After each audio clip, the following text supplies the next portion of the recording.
a strange substance found by a southwest Arkansas man be part of a government test? Well, that's the question at the heart of a phenomenon called chemtrails, now getting widespread attention. Well, they say the government is dumping chemicals on us to control or manipulate the weather. And they say the unusual-looking jet trails in the sky are actually chemical-laden chemtrails. People say the government is up there in airplanes spraying all kinds of chemicals to change or manipulate the weather, leaving what you see there, and they call that a chemtrail. So when I look up there and I think are contrails, you're telling me are chemtrails? Yes, that a contrail would be dissipated by now. And it's interesting, Dale and Christina, this is of interest not just in this country, but European countries and, frankly, all over the world. A lot of folks interested in it. Well, Dave, you mentioned that climatologists and others who study the atmosphere believe that they'd be able to surely spot any kind of signs of an ominous plot.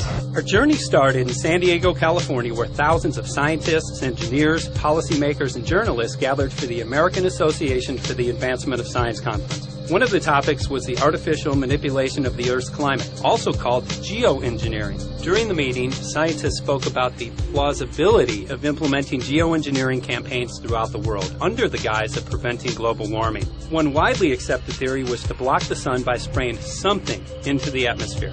When they were asked about existing aerosol programs, they stated clearly that no such programs have ever been implemented. But strangely, these proposals sounded exactly like what people around the world are claiming is already happening. When I found out that the American Association for the Advancement of Science was going to be held down here and the main body of topics would be on geoengineering, I had to come. I had to be in on this. I had to hear what these top climate change scientists had to say.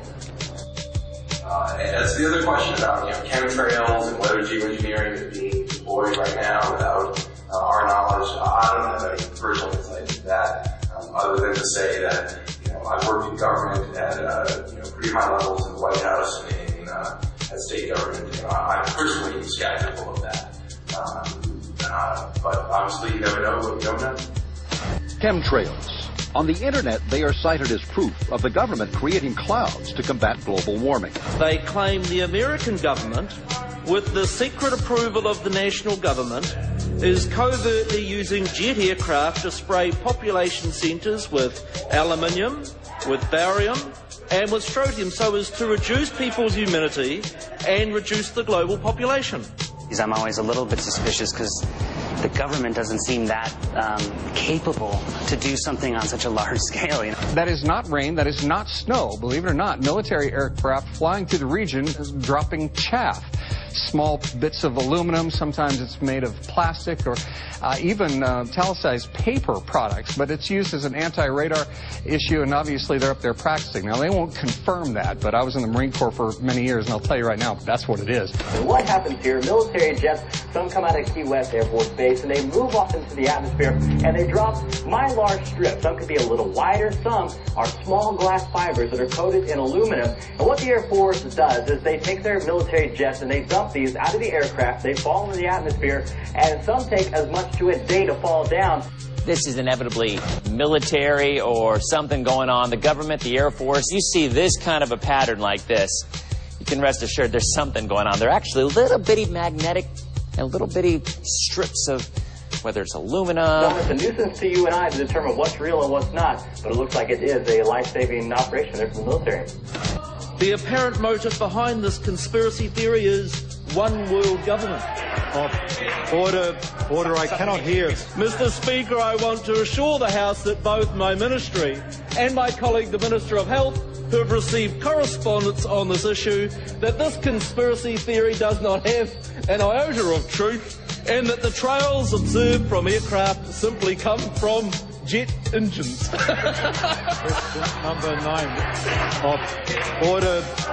And I think what an appalling example it is of the new Foreign Affairs spokesperson for the Labour Party that she's spreading conspiracy theories about the United States government. I think the House has heard sufficient. It is called geo-engineering, fighting global warming by putting a chemical dust in the atmosphere and reflecting harmful radiation back into space. We take geoengineering to mean deliberate, large-scale intervention in the Earth system. There are a variety of schemes that have been discussed for geoengineering. A classic example is injecting reflecting particles into Earth orbit. Nevertheless, there might be some good reasons to think about alumina. It turns out, first of all, there's been a lot of work on the environmental consequences of alumina in the stratosphere.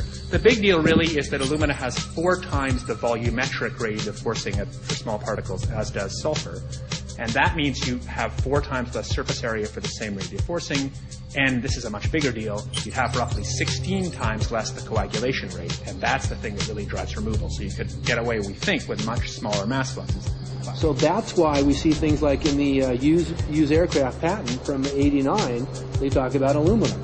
And that's why we're seeing in the surface water samples aluminum. And here's David Keith saying that aluminum has 4 times the reflective volume surface area. So they'd like us to think that we're talking about sulfur, but here they slipped up and let it out that aluminum is 4 times better to achieving their ends, and it sounds like it's going to be one they don't want us to know the effects of. The little picture is from a nanofabrication study, which shows you can make very high quality, and do this in just a jet in a very simple way, make high quality alumina particles just by spraying aluminum vapor out, which oxidizes. So it's certainly in principle possible to do that. There's a big literature that's already looked at that. And you could do that by either building new versions of these aircraft or even re-engineering existing aircraft. So there's some ideas of that. So you go to an engineering firm and you want this done. They don't say this is hard or unusual. They say, okay, yes, we could do it. Aerosol geoengineering looks like it is so cheap that the cost is basically not going to be an issue. That means that implementation decisions will be risk-to-risk decisions.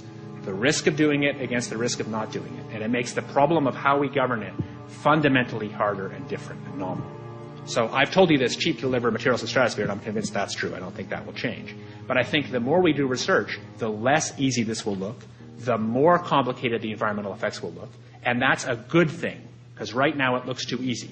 So I think that if we do more research, we're likely to find out that it's harder and more complicated than we thought, and that the side effects are harder to manage. And that's a healthy outcome that will make it easier to do the management.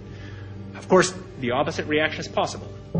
It's an empirical question, how people will actually react to knowledge about this. Another reaction is to say, if these crazy scientists are so concerned about putting CO2 in the atmosphere, they want to think about these things, then that might actually mean we should be more serious about the risks of CO2 in the atmosphere. And by the way, it's not really a moral hazard. It's more like free riding on our grandkids. And by the way, it's not really a moral hazard. It's more like free riding on our grandkids. Numerous air quality studies, including from CARB, California Air Quality Resource Board, have named submicron-sized particulates as being particularly harmful for human respiration.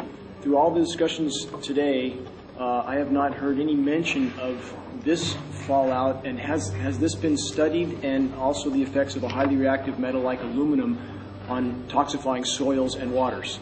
The question is, what would be the effects of these materials on human health if they came down into the stratosphere, in particular small particles and aluminum? So the collaborators of mine working on the aerosol scheme are actually folks from Carnegie Mellon who focused on human health impacts. And while we haven't published it, that was the very first thing we did, was do the order of magnitude calculation in level pencil and paper, but with an expert on human health impacts about whether there could be an issue. And for aluminum or other particles, there are a lot of toxicological things that need to get looked at seriously. But if you're just thinking about the sheer number of particles and the human health impact of small particles, the answer is, well, we haven't published it. That was the first thing we looked at with some of the leading experts who do epidemiological research on human health impacts, and it's not even close to being an issue. To clarify, so 10 megatons of aluminum dumped into the atmosphere would have no human health impact. So let me be more careful here. To separate out the toxicological, so the alumina we've only begun to research and published nothing. Alumina we've only begun to research and published nothing.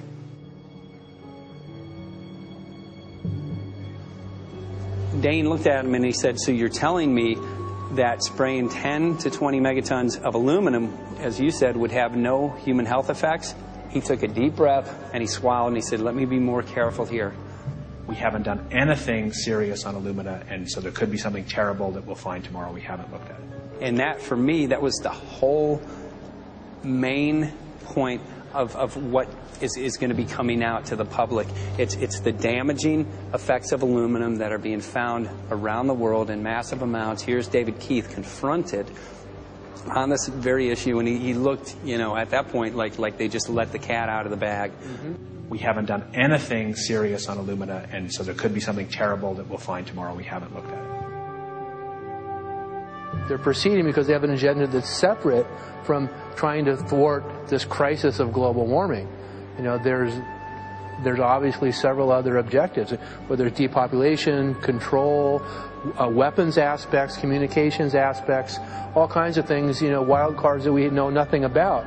We don't really know, and I'm not going to attempt to speculate on exactly what the agendas are, but we can see clearly the agendas are not benefiting mankind. It's benefiting the agenda of the elite.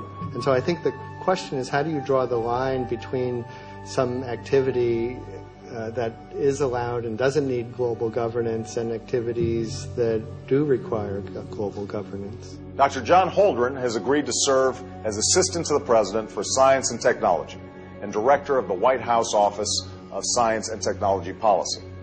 I look forward to his wise counsel in the years ahead. My personal opinion is that we have to keep geoengineering on the table. We have to look at it very carefully because we might get desperate enough to want to use it.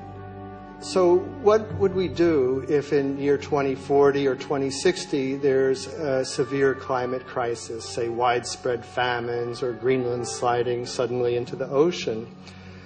That the only plausible way in which we could start the Earth cooling this century is to directly intervene in the climate system, say by putting particles in the stratosphere. We do stuff in the stratosphere all the time, of course, and so it's not as though the stratosphere is absolutely pristine. But you don't want to have people going off and doing things that involve large radiative forcings or go on for extended periods, or for that matter provide lots of reactive surfaces that could result in significant ozone destruction.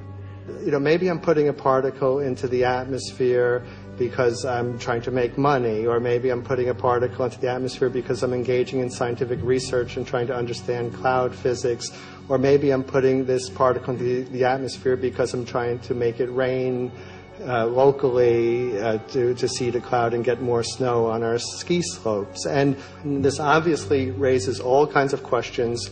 It's hugely risky.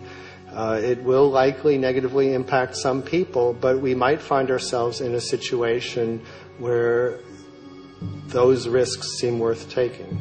One of the things that really shocked me was in one of the breakouts they had the benefits of these programs and then the risks. Now the benefits, the one thing that was stated was the just cooling the planet.